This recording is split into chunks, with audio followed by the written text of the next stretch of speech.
Hey, and welcome back to the Simply Fitness Podcast. I'm John Stein. On this episode of the podcast, I got a chance to talk with Jaime Barroso, all the way from Germany. We talk everything plant-based diet. We talk about specifically how to transition into a more plant-based diet, as well as how to maintain high protein within a plant-based diet. This is an awesome episode, and I hope you guys enjoy.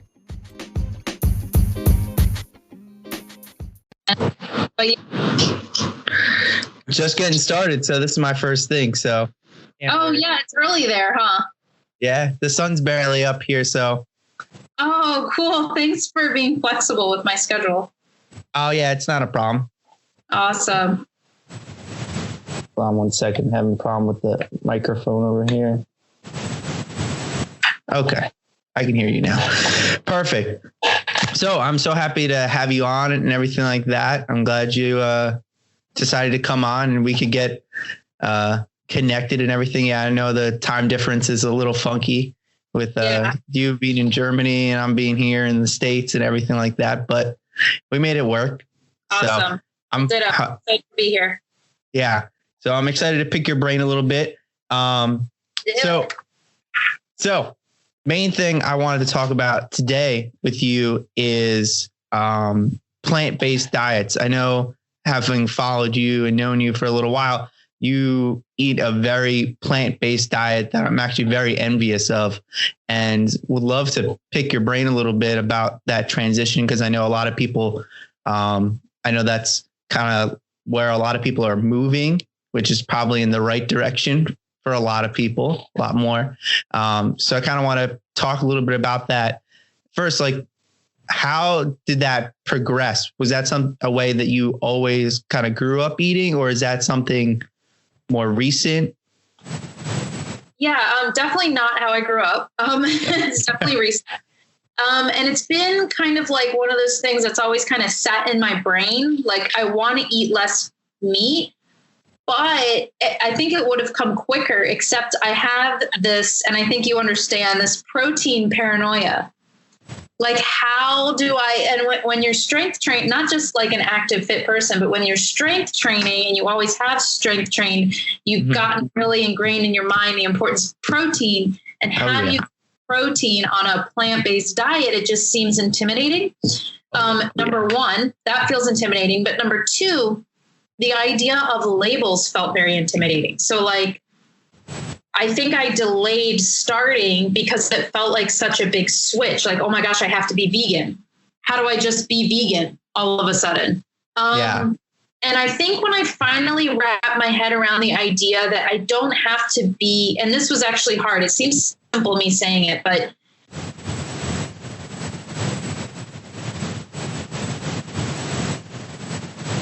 to fit into it says connection lost. Are we still good? No, I lost you right there. But I think we're good now. Can you hear me okay? Because mine is saying connection lost. Yeah, I can hear you. I can hear you now. Cool. Where did I leave off? The labels. You were talking about labels. So understanding that you don't have to be like fit in on one label or another. So I don't have to just go vegan from one day to the next. I can experiment. I can take it slow.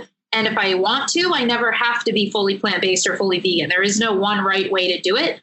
I really had to get in touch with my overall goal. And what is my overall goal? Eat less meat.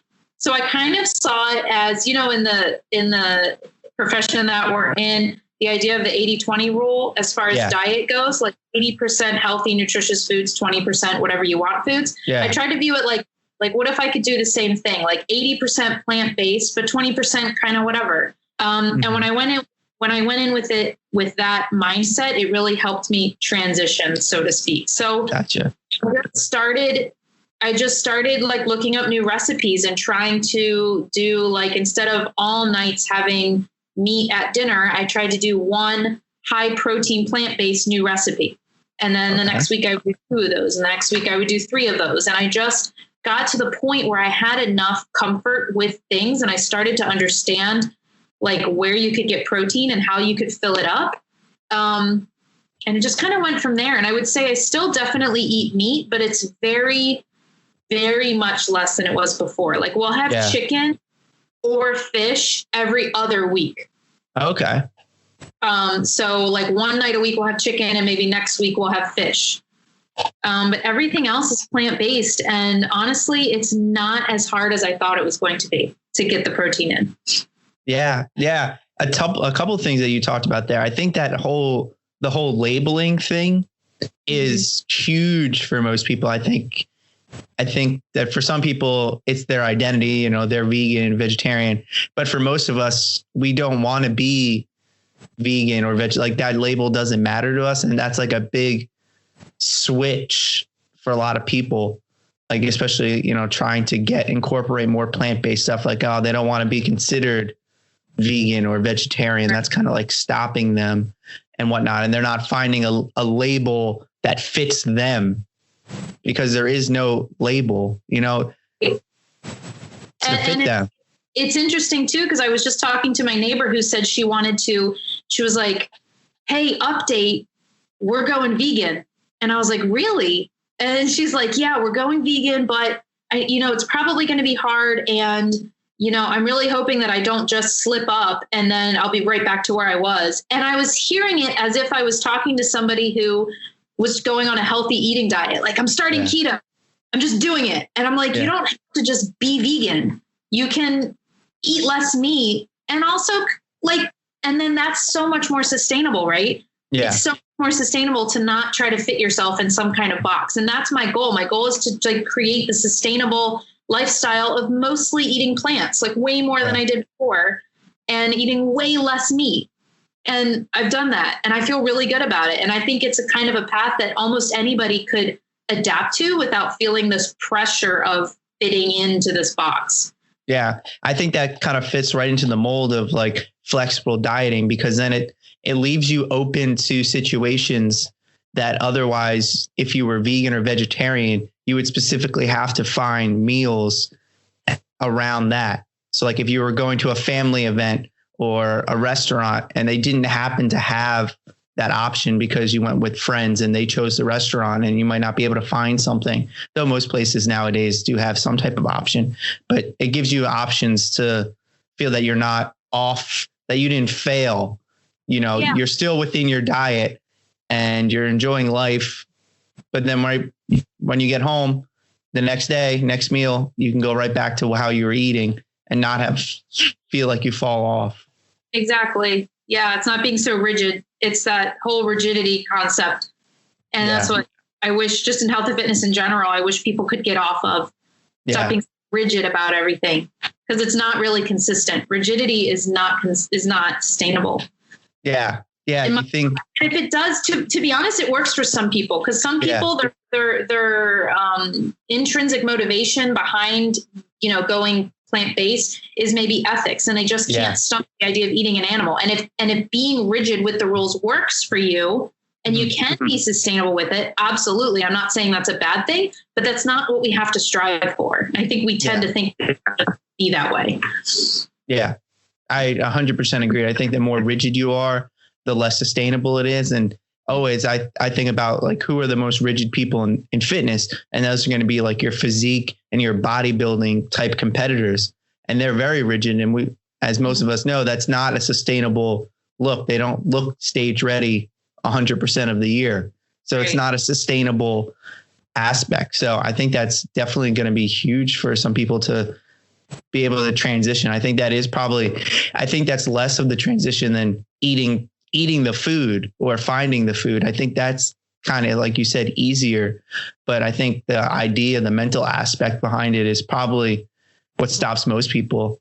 I think that's probably what stops me from trying to incorporate more. It's like, I don't want to be vegetarian or vegan. I like steak. I like chicken. So like, it's like, I don't want to be considered a vegetarian because that'd be a lie to me. Yeah. At least. Yeah. Yeah. So people say to me all the time, I could never give up bacon.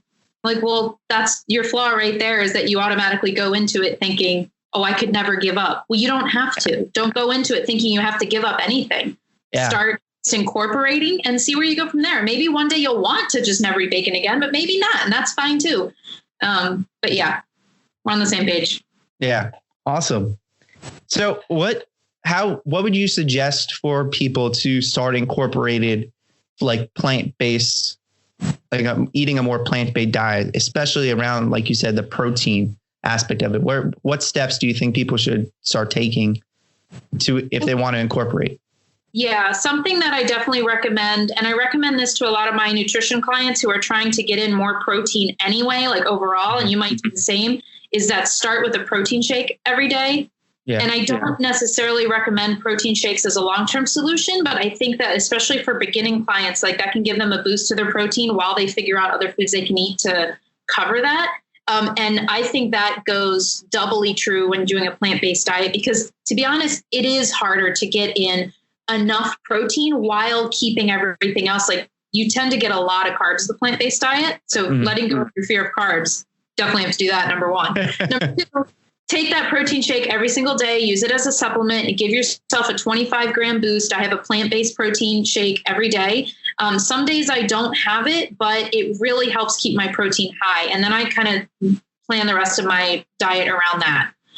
So letting go your fear of carbs, protein shake daily. My third thing is to really start by experimenting with meat substitutes. So taking food you already enjoy and finding substitutes that are out there that you can literally directly replace it with. So like spaghetti with meat sauce, find a like vegan meat replacement, like Beyond ground beef instead of actual ground beef. And once you start getting comfortable with like the meat products that are out there, then you feel a little bit more freedom to start experimenting with other types of recipes where you don't have to rely on those things as much. Okay. Because I don't necessarily like they are processed foods. And so it's really not to fill up your diet with a lot of these processed foods anyway. But it can feel intimidating to go from having a wealth of knowledge and recipes as an adult to feeling like you're back in college because you don't know what to cook outside of like spaghetti and pasta sauce. Like what else can I eat? Yeah. Just start substituting with the processed stuff that you have to give yourself a good handle and feel like you're making progress, and then start discovering new recipes. Start experimenting with vital wheat gluten and nutritional yeast and tofu and all these other things that you might feel uncomfortable with. Gotcha. Yeah. What resource do you use, especially because I love to cook and I'm big in the kitchen.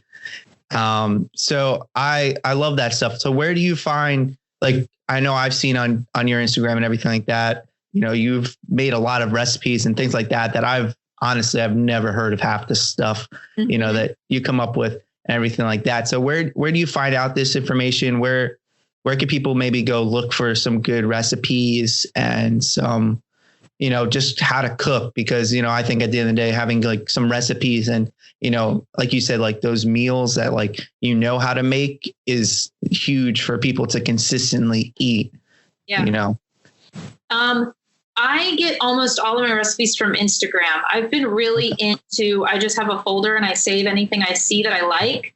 And I have a pretty good knowledge base in the kitchen anyway, similar to you.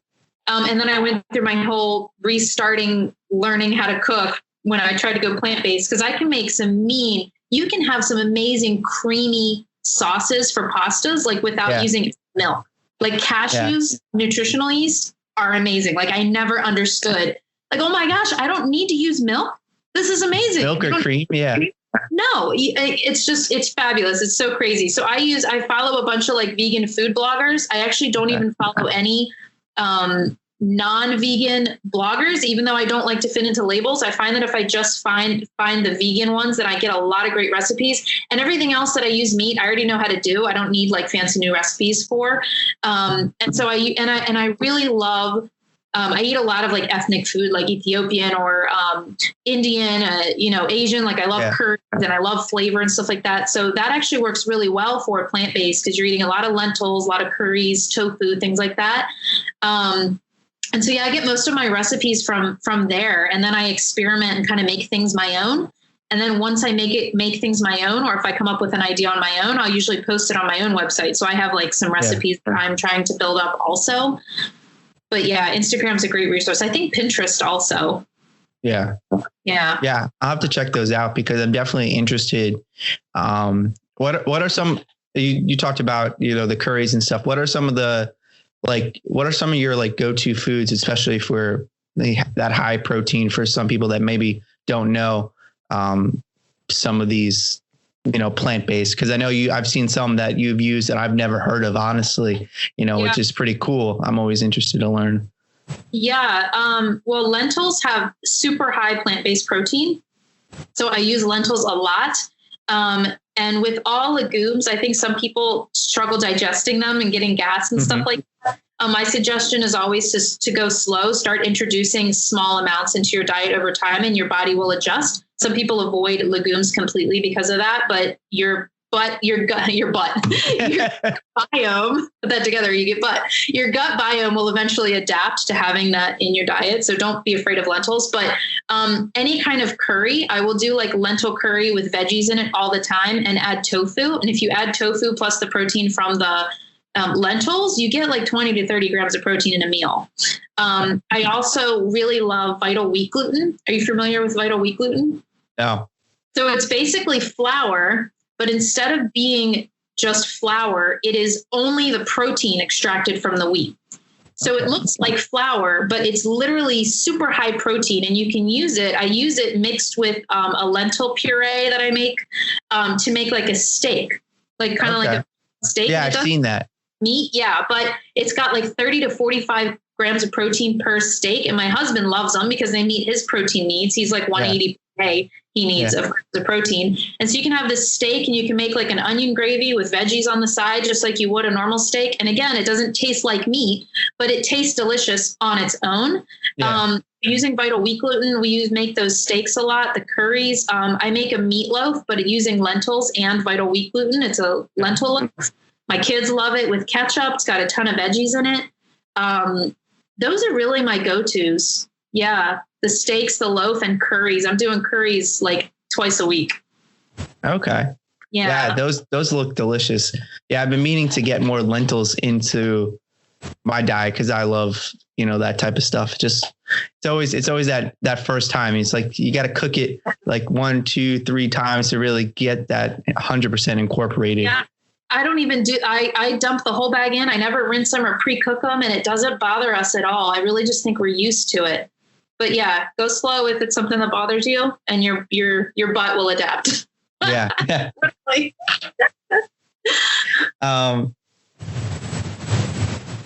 So awesome.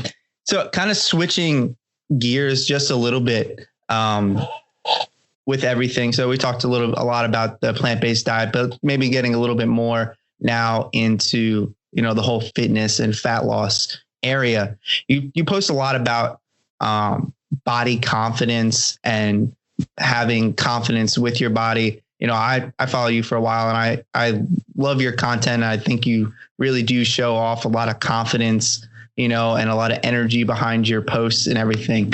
So I kind of want to dig a little deeper into, your mindset with the body confidence and how people can find that confidence within themselves.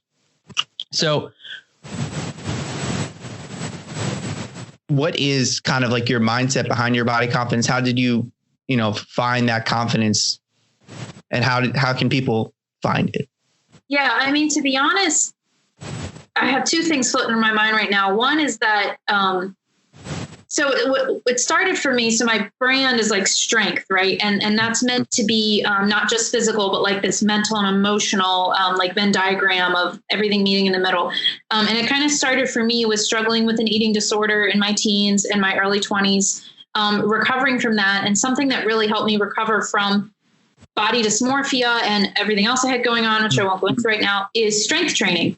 Because strength training, just the act of actually doing it, helped me see, instead of constantly thinking about how I can change my body, how I can adjust it, how I can get smaller and do negative things to it. It taught me how to see the positives of growing or gaining strength, gaining muscle, what my body can do versus what it can't do, or what it's limited by, or how it looks. So it completely transformed my mindset.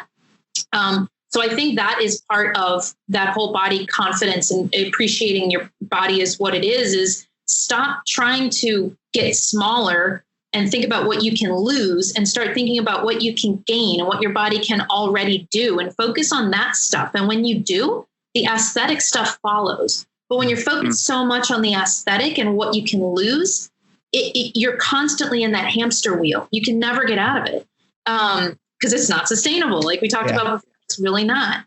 So shifting that focus is really a lot of that. But something else that's also really been on my mind lately in the past year, and I'm trying to figure out how to deliver this message because it can also sound negative, but I don't mean it to sound negative, is your genetics have so much to do with the way your body looks and where your body holds fat.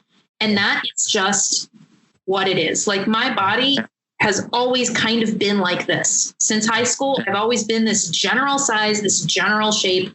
And I've been able to tweak it here and there. But a lot of people have this false idea that they can completely change the way that their body looks. And you can't. But that shouldn't be something that cripples people or makes them feel upset. That should be something that empowers you. Like there is so much that you can do, but you need to accept who you are because that's who you are. And your body tells the story of your genetics and your history and all of this stuff. And so I think being able to take both of those things and kind of combining them together, it really is a total mindset shift. And it's not something that you can just do. Yeah, I think that's huge because if you don't kind of get that, your mindset right, even if you need to lose 100 pounds, even if you lose that 100 pounds, you're still not going to be happy at the end of the day. If you don't accept yourself where you're at. I think that's a big shift for a lot of people. They think, oh, when I lose the weight or when I look a certain way or when the scale hits a certain number, I'm going to be this better person. But that's not 100% true. You can be that better person right now while still trying to lose that weight. You got to really start being that better person now. Right. I think that's huge, and I think focusing on what you gain, especially with strength training, I think that's like one of the biggest things for a lot of people is like, that's why I think so many people preach, do strength training, not just for the benefits that are obvious, but like for the unobvious ones, like gaining confidence and strength. There's something empowering about being able to pull a bar off the floor, like 135 pound bar. Like that just feels great. I think everyone will tell you that just feels amazing and it's empowering to know that you can do that. Mm-hmm. Which I think, at this point, like it's just a great feeling that I think a lot of people don't incorporate with strength training or people shy away from it. It's like, no, do it. You're going to feel stronger. When you feel stronger, you're going to feel better about yourself. It's so holistic. It really is. It's like all encompassing. Yeah. Absolutely. So on top of that, what would you say to someone who's maybe looking to build more confidence in how they look? What steps should they maybe take, or actions, or even mindset shifts to, become more confident in, how they look or how they feel about themselves? Yeah, well, this makes me think of like how I start off my training clients. Usually, so I have a document, and the first things I ask them to do is they have a goal setting page. And so I always recommend that they start off by setting goals. And when I say goals, I don't mean how much weight you want to lose, how many inches you want to lose, anything like this. Usually my goals are, how do you want to feel? And we always start there. Do you want to feel strong? Do you want to feel lean? Do you want to feel energetic? How do you want to feel? And we work towards those feelings. And then we go from there. What do you need to do every single day in order to feel this way? And like I said before, John, the aesthetic stuff will follow. But when you focus so much on, I'm going to lose 20 pounds, well, guess what? If you lose 18 and you don't meet your goal, well, you failed, right? Yeah. We're getting away from that mindset. We're focusing on a feeling, and the aesthetic stuff will follow. And then I also always recommend daily journaling with I am statements. So imagining everybody in their head has this idea when they're starting on this journey, they have this idea of what they want to be. Maybe they have somebody they know that's like, oh, I wish I was like them. I wish I just enjoyed salad. I wish I just ran and didn't even think about it because that was my exercise. I wish I could just deadlift that bar, but I have no idea where to start. You have to imagine yourself already being there. Put yourself a year from now and imagine all of the things you want to be able to do. And then put those statements and those habits into practice now. So not, I want to be a healthy person who eats salad every day, but I am a healthy person who eats salad every day. Not, I want to jog. I do jog, and just do it. And you have to start practicing them and living them in the moment in order to manifest this version of yourself that you want to be. So I recommend those daily journaling of those I am statements, along with setting goals of those feeling words. And it all comes back to engaging in the habits, just doing it. Yeah.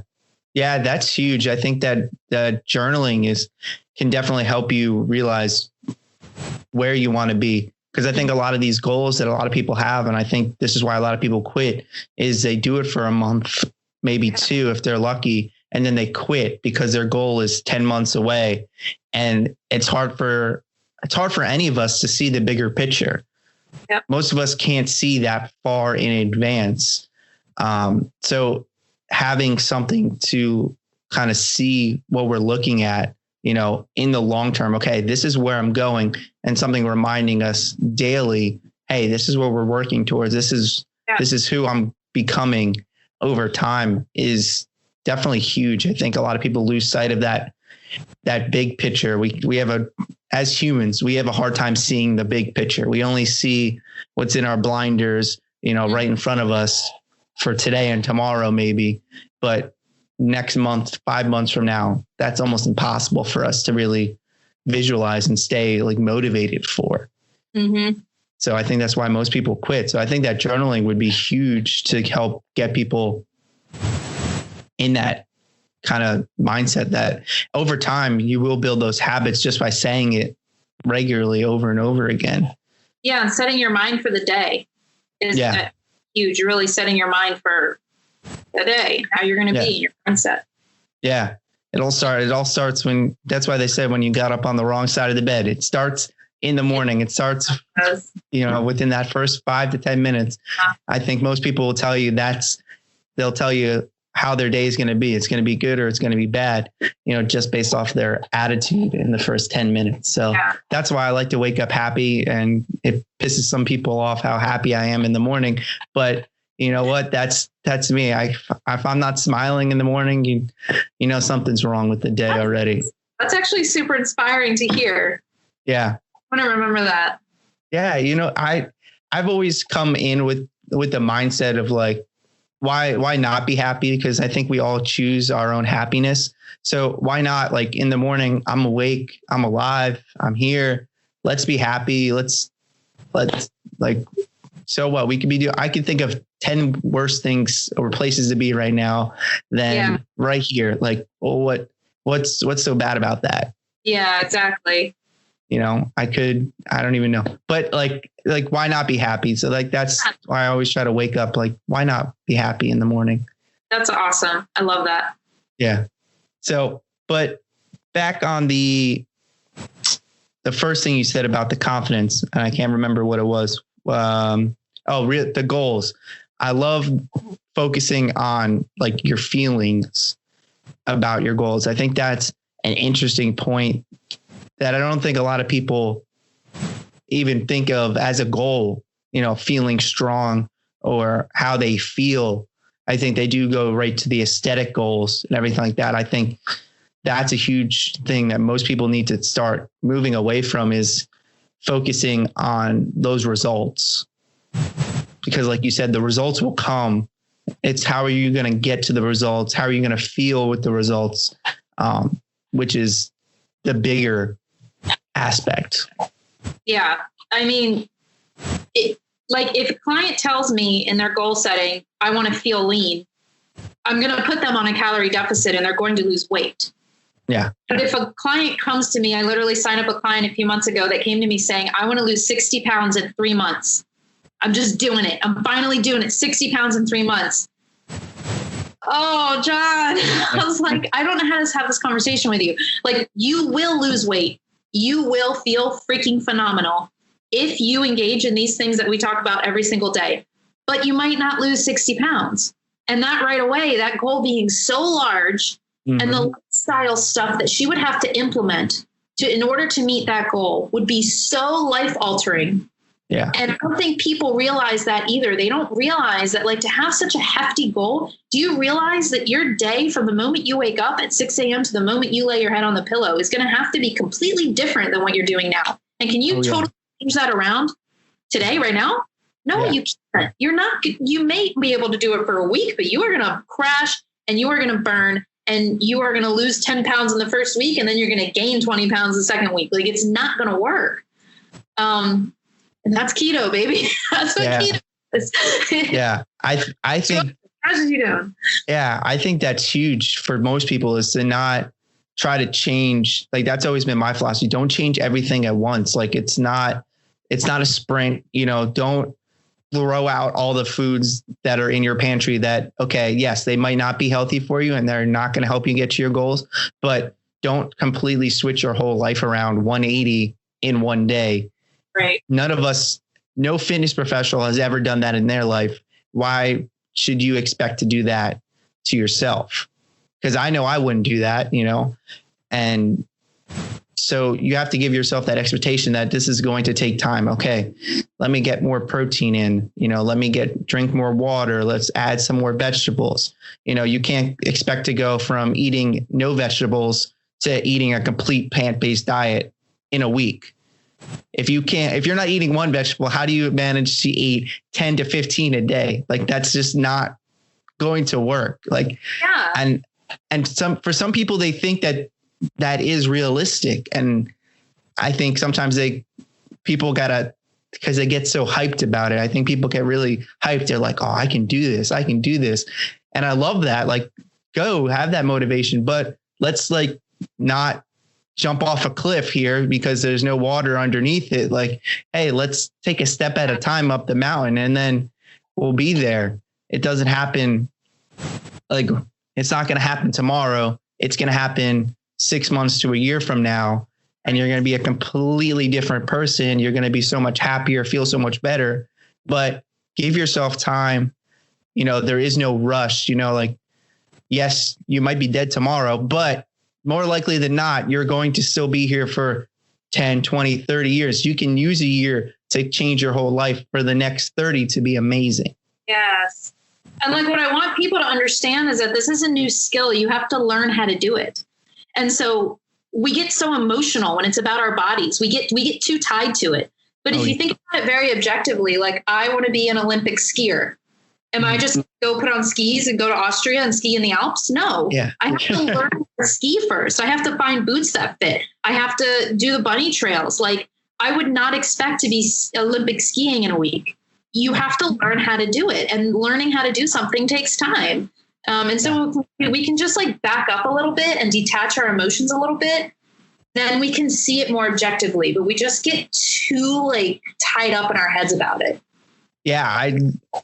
Last week I had somebody on, I can't remember which person it was, but we talked about the same exact thing. Like, this is a skill. So if you're someone who's been listening for a while, you already know I've touched on this at least 3 times already with 3 different people. Like, this is a skill, guys. This is something you learn over time. Like Jamie already said, she didn't have a plant-based diet overnight. She converted herself over time. She learned how to eat that way, just like how you're learning how to eat a certain way. So it takes time to really learn these skills. And I think that's something everyone needs to learn about everything. You don't just go to a computer and know how to build a computer right away. You have to learn every aspect of it. And I think, you can use this to anything in anybody's life, whatever skill you have, because everyone has skills. Everyone's good at something, and I think a lot of people think that it happens overnight, Yeah. Your grandma wasn't a great cook when she started cooking, but now she is a great cook because she's been doing it for so long. You got to mess up a lot in order to get good at it. Yeah. Exactly. So I think that's huge. So Jaime, where can everybody find you? If they want to follow you, look for information. Yeah, Strength by Jaime Barroso on Instagram. And that's my main place. Also my website, strengthbyjamiebarroso.com. Got to make sure to spell the Jaime correct. It's Jaime and not MIE. Spelled the right way. And then Facebook. Also, all the social media platforms. Awesome. I'll put a link to Jaime's Instagram below, and you can find her, follow her, check out her delicious plant-based meals. They do look absolutely delicious. And give her a follow. Jaime, thank you for coming on. I really appreciate it. Awesome. And I hope you enjoy the rest of your day. You too. I'll talk to you soon. You're just starting your day. I know. I'm ready. I'm ready to go. About to go for a walk. Enjoy, the sunrise a little bit. It's up now. I think it's a cloudy day today, but we'll manage here. Awesome. So, enjoy, John. Thank you. No problem. Bye.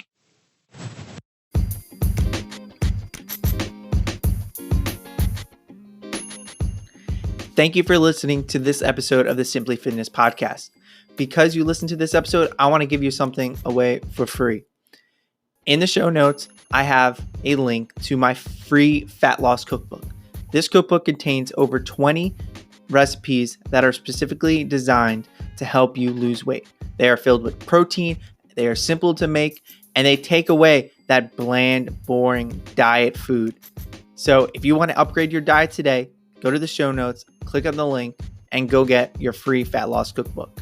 And make sure you come back for more episodes of the Simply Fitness podcast.